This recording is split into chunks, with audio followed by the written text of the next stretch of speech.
the midst of all the rain, I was able to get a little bit done. So they're gonna dry right now, and I'll show it to you in a minute. But yeah, they're pretty bad. So I'm gonna have to do some more work to the driver's side. As you can see, I'll turn around and show you what it looks like. Pretty bad. All right, see what I'm talking about? Passenger side, beautiful. No, actually, my bad. Driver's side, beautiful. No severe stains.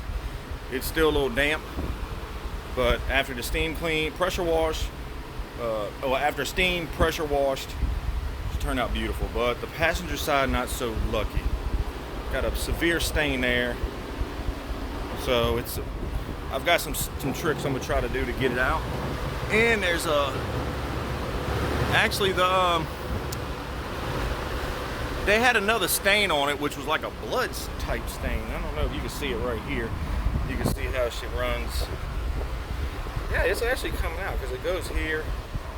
But I'll be able to get that out with some minimal.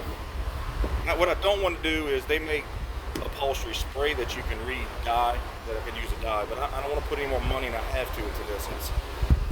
It's already set, so I'm trying to save as much money as I can on it. But anyway, there's no extra cost in this with the original, but I don't want to take any more time than what I have to. Y'all understand that if y'all do this type of work,